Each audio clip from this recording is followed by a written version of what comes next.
These people, they're mad scientists. They really are. Pete Wilson was a total right-winger. He was the most popular TV anchor in Bay Area 6 o'clock news. I guess that was NBC. And afterward, he went off to be one of those con talk radio people. So he was really a rabid Republican and conservative, and, I think I matched him. And they certainly didn't, really put me down.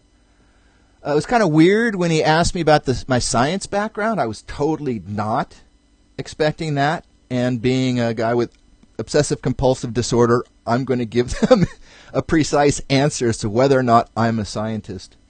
But I had no idea, so I just had to make that up on the spot, and it's kind of weird.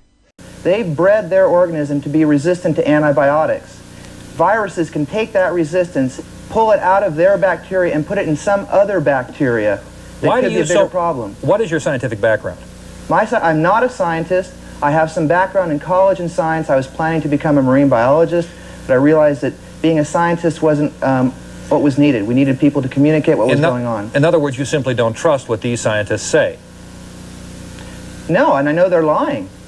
But again, even that, the first appearance with them was the first time I'd been interviewed live on TV. And like almost all of you, I was scared shitless. But it was so fast. See, I was a manager at this event center, the one where we had Doug Boyd, Shared Visions. And I just got a call in the afternoon, probably like 3 o'clock, and from the NBC people, and they said, well, can we come over to your office and interview you for the 6 o'clock news? I went, well, hell yes. I mean, you don't turn that down. And so I only had a couple of hours to be nervous. And the thing is, when you do interviews, whether you're the interviewer or the interviewee, recognize that as soon as you start talking, your nervousness is going to go away, especially if you can focus on the other person. And then it's really just a conversation. It was very funny at the end of the second Pete Wilson interview, the one from the December attack, when we did the whole back and forth. That was me just being kind of punky about the whole thing. And again, they said things that weren't correct, and I kept correcting them. And so they were going to cut off that segment about 4 exchanges before they actually did. So I was able to get more points out about it. They said that this organism was not going to escape from the test site. They said it would go 1 or 2 feet into the dirt barrier, and it was a 50-foot barrier, and now the EPA has released results that it did in fact escape. Well, they disagree with the size of that test site, I know. The size of the test site? Your idea of the test site is a smaller portion than what they say the test site is. Well, the test site was a 90-foot square patch of strawberries surrounded by a 50 to 90-foot dirt barrier. I understand that. I just want our audience to know that they have a different perception of what that test site was that was approved, and they say it was larger than what you're saying. So they would dispute your contention that it went beyond the test site. Well, I'm just putting in their side since they are not here to do it for themselves. Well, Trevor Suslow was quoted last week in the Brentwood News as saying that they found frostban outside the test site on a patch of weeds. All right. Unfortunately, we're going to have to wrap up the discussion at this point. We thank you for joining us. A lot of viewers interested in why this is happening. There will be a good deal more on it, we expect, in the days ahead. So that's another thing I would suggest if you're going to be an activist is study the material. And if you're an environmental activist, study the science. Sometimes you can find someone. If you're a student, you can find a professor or a grad student who can explain something to you. And what you really have to do is get a 3-minute pitch down, a 10-minute pitch, and maybe a 30-minute talk. It doesn't have to be 30 minutes. And work on that. And for me, even as a political candidate, I never read from any notes. As a candidate, I would basically just write like 5 or 6 or 7 lines, and those would be points, like for a debate. Those would be points that I'd want to get out in the course of the debate, over the period of the debate. So it's good to have that down. And that's why I was better in December, because I had a set of memes in my head. And so, okay, going back, I kind of digressed, but the two things, we were against the test in that kind of philosophical worldview point of view, and we were concerned about this specific test. And so I had to talk about it both ways.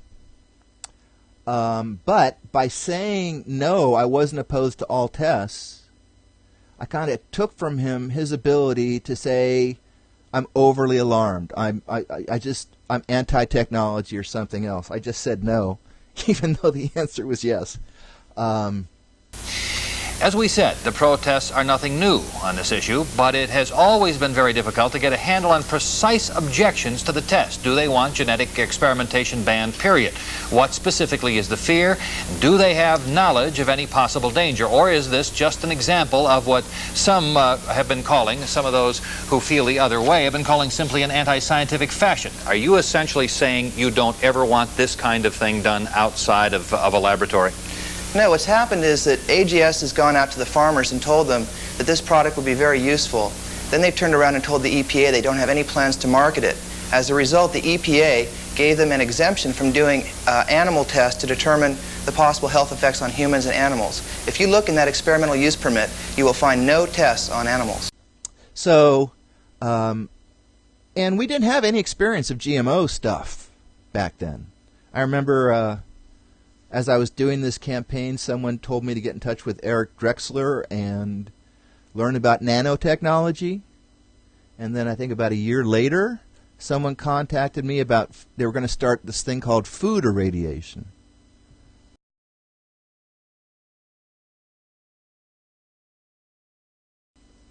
But I'm just one guy and a low bagger, and I've always gotten by on in a destitute kind of lifestyle.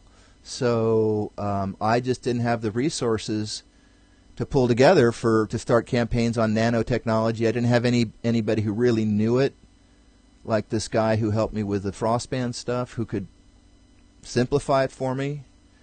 And I wasn't really into chemistry and nano. That's small, tiny stuff. It kind of burned me out having to learn the genetics. Because that's the other thing, too, with something like genetics. If you aren't really a geneticist, you can feel really intimidated. So it's okay to say you don't know. If you're clear about why you're doing what you're doing, you just stay centered in that reality. You know, if you're a mother who's just concerned about your well-being of your kids, that's a perfectly valid thing that can be the basis for your activism. If they were just concerned about the unknown risks of this test, that wasn't enough. Mr. Caffrey, the fact is that there are no recorded unknown risks to this test. Isn't that actually the case? And I tell people, I say it's okay. You have to become okay with bankrupting Monsanto. See, that's the thing, is we did bankrupt advanced genetic sciences, as it turned out. And let's see, before getting into that, is there anything else I need to clear up? The animal testing, when I talked about how there have been no animal tests or tests on humans, I don't support animal testing, especially this kind of stuff, and didn't at that time, even though the animal rights movement was really just getting started, I think, almost like right after that. So there was the culture hadn't been enlightened by concern for other species at that point. But the point was they didn't know how this was going to react in any way in humans or animals or anything else. And not that we were advocating that they do those kinds of tests. We were saying that they shouldn't. This product shouldn't even be developed. I'll tell you a little bit about that, about what the Frostban bacterium is. So it was developed at UC Berkeley. The scientist's name was Stephen Lindau, and he called the bacteria ice minus. When the company developed their version using that technology, UC Berkeley and the biotech industry of Berkeley. Those guys all work together. They called theirs Frostban. And what it is this bacteria, Pseudomonas, is found on most plants. And it's got structures on the outer part of it that cause it to cause ice to form 4 degrees above freezing. So since it's on most plants, if it's on a plant and the temperature drops, it doesn't have to get down to freezing before it causes frost damage to that plant. It goes down to like 37 degrees, and then you get the frost damage. So they thought what we'll do is we'll remove the DNA that causes these outer structures to be developed, and we'll spray that stuff on the plants the night before a freeze. It'll crowd out the naturally occurring bacteria and give them this extra 4 degrees buffer zone of frost protection. Kind of weird they call frost America's #1 agricultural pest. So the part that we argued was that these structures are also how our bodies recognize invading bacteria. And so the question was, if they remove those things, would the body get more infected before the body's immune system kicked in to deal with it? And normal Pseudomonas can kill people with impacted immune system. And this was happening in the Bay Area, where there, just 2 or 3 years before, the whole AIDS epidemic had just started. And so there was no concern about how this might impact people who had AIDS or seniors. And so this is why in parts of hospitals you can't bring plants into those areas, because you have usually it's a bunch of people who have open wounds and impacted immune systems, so they don't want the bacteria to get in their body. So anyway, I learned all that stuff and a few other things. I certainly didn't master genetics, but I learned enough, and by going out there, you get tested by the media. They ask you questions, and usually, if they have some respect for you, if they don't think you're a jerk, they'll ask you good questions. And as a politician, I also love being asked questions by people who don't agree with me, because it makes me refine what I'm doing. I don't know everything, and it's like I never got into the 9/11 thing because I don't know structural engineering, and I'm not going to go out there and make an absolute statement about those things if I don't feel that I'm confident in the facts of the situation. So anyway, so we had talked about that, and that's why all those reporters were writing all those notes, because they found that stuff interesting.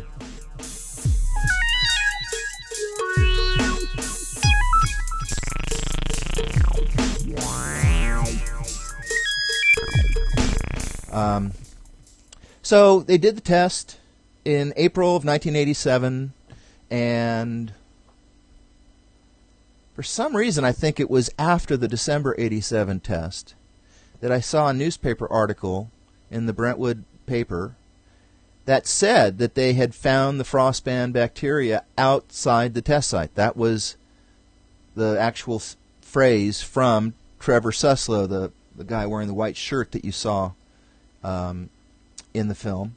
And that's why I insisted that when the woman started talking about, well, they have a different sense of what is the test site than I do, that was irrelevant. And plus, we totally agreed. That's why I explained it wasn't a square boundary, so that's why I kind of got into that whole thing. They had said outside the test site, so by their definition, it was found outside the test site. And this is where it got really trippy. So, for some reason, now there are these two characters, well, there were three. There was Julie Lindemann, the woman there who was determined to impose her technology on the world. There was John Bedbrook, that creep who had the affair and approved the test. You notice him sweating the whole time whenever he's talking. He was really freaked. And then there was Trevor Suslow, who was actually a very cool guy. And he was about my age, and he and I were really, really similar, it turned out.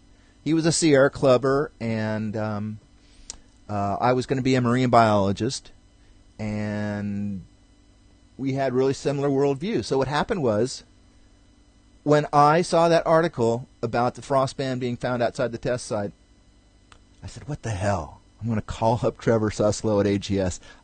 calling your enemy, that's another thing that's kind of intense. And so that scared the shit out of me. I never thought about doing that. And so we talked on the phone, and we had an amazing conversation. I wish I could have recorded it. But he said to me, I think we asked if we could ask each other a question.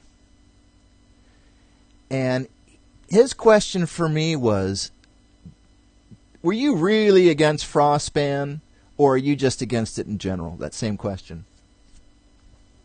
And I probably told him what I just told you. And he says, well, you guys don't know how successful you've been. Okay, wait a minute. So this had to be a year after. No, this had to be a year after the December test. So that's why the thing is kind of weird, because those the news clips are December of '87, when she's talking about it being outside the test site. When I called Trevor Suslow a year later. Anyway, he said, you don't know how successful you've been. Our investors are pulling out their money because they don't think you guys are ever going to give up raising hell like we were raising hell. And we were relentless.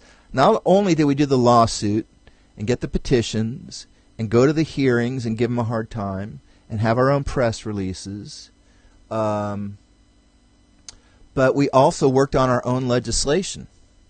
Barry Keene, who I think was the head of the California State Assembly, his brother was an attorney who was working on the lawsuit with the fellow who represented the California Medical Association.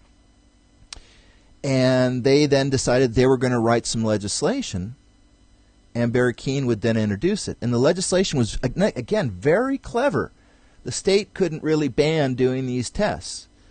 But what they did is they called up Lloyd's of London, and they found out that if the company had to have liability coverage to do the tests, that it would be astronomically expensive insurance. And so that would prevent these tests from taking place. And so if we could get a law through that required liability coverage, man, you could just take out a whole bunch of these GMO tests. And in fact, after the 87 tests, there was an article in the newspaper that said during the next 2 years, there were about 30 some odd more tests planned for the Bay Area by universities and biotech companies. So what happened was, that was really great to hear that from Trevor Suslow. And the thing was, we were basically the same, except on this one issue. I bet I could work with him now on climate stuff. Another interesting thing is that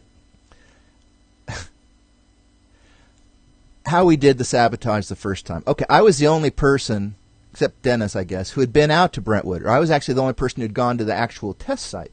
And the test site was this land owned by a guy named Perry Continenti, and he leased it to AGS. And I went out there, and I can look like a reporter and talk like a reporter. So I went out and talked to Perry Continenti, and we had a nice little chat. And he liked me, and I was totally non-threatening. And then what happened was, you saw the news clip of me the day we lost the lawsuit. Well, that was the day before the test. That was Friday, and I think the test was set for like 5 in the morning on Saturday. And all of us who were had put this campaign together. I should back up on that too. Okay, so how did I put this campaign together, and who did this? So I told you about Earth First, Bay Area Earth First. There were just like 3 of us working on it. Paul Watson, Captain Paul Watson, and I'll show you a talk by him tomorrow. He was giving a talk at UC Berkeley, and I went up to him and told him what was going on and asked if I could give a little pitch before his talk to try to recruit some people. And that's exactly what happened. I talked for 3 or 4 or 5 minutes. He was really cool about it. And then after my talk, about 8 people came up to me, and so that became the core of the Frostban group.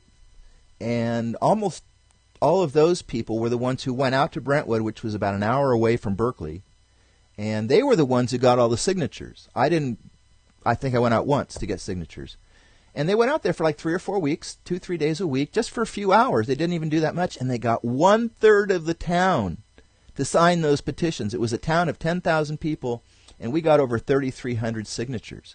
So that was like amazing to get 1/3 of the town, because as you saw in the very first clip, or I guess the mayor of the town of Brentwood didn't say it in the news clip, but she had said that there were only 2 people who had called up opposing the test out of 10,000.